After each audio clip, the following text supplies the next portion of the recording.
झुमारी। सवारी साइड पर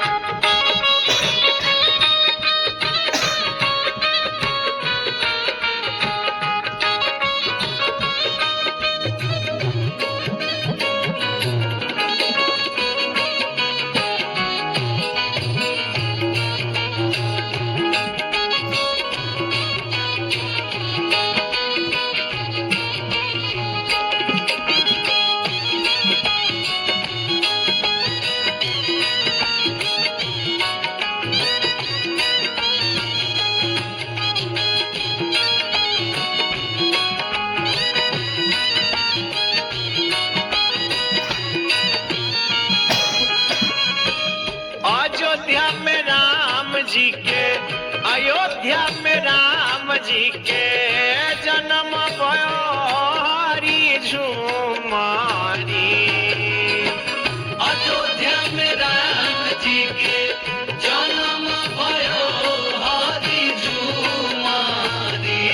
हाँ, अयोध्या में राम जी के जन्म भयो हरि झुमारी। अब जानकपुर में, अब जानकपुर में बाजेला बधावा खेला की हरि झुमारी।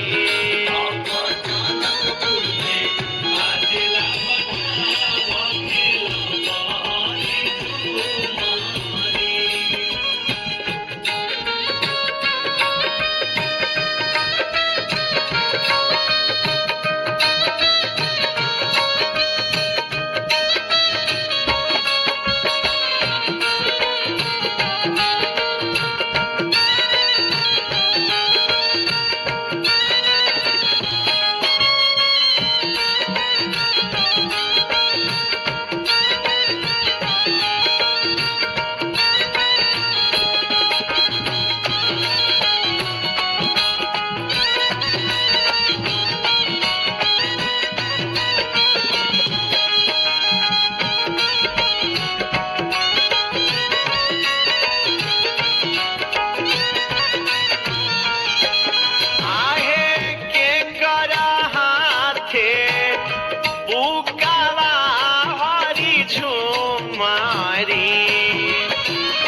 झुमारी अब के कर हाथे अबीर खेला बिहारी झुमारी।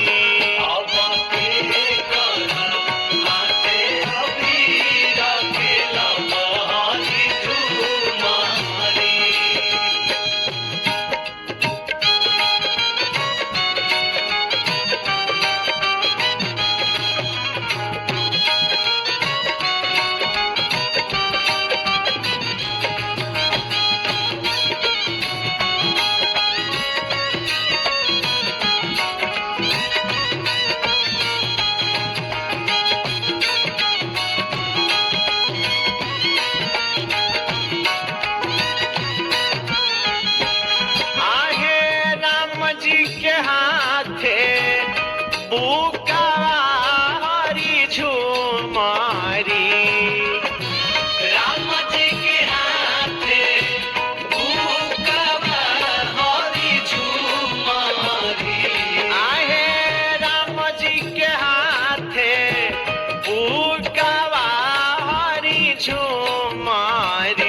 हाथे अबीर खेला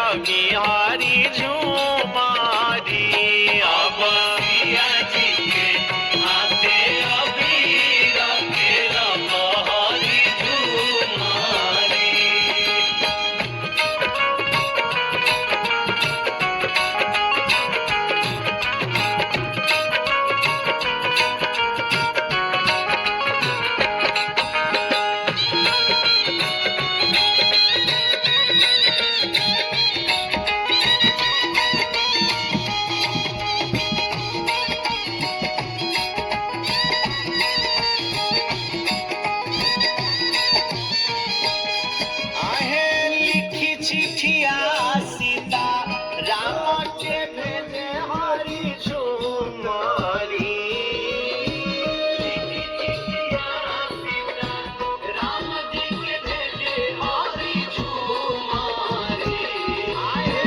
लिखी चिठिया सीता राम के भेजे हरि झुमारी अब करसिया सोरहो सिंगारा केला मिहारी झुमारी अब करसिया सोरहो सिंगारा केला मिहारी झुमारी अब करसिया सोरहो सिंगारा केला मिहारी झुमारी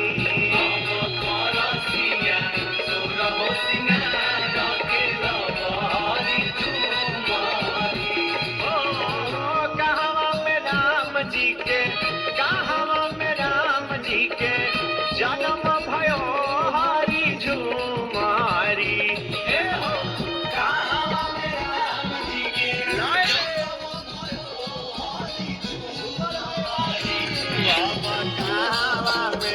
बाजला बधावा खिलाबी हरि झुमारी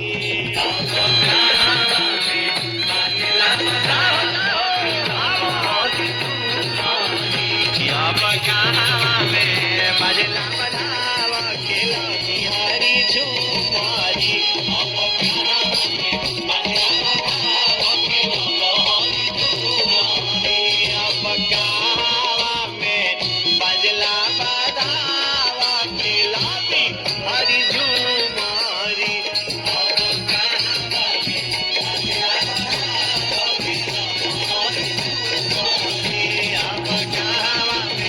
बजला बधा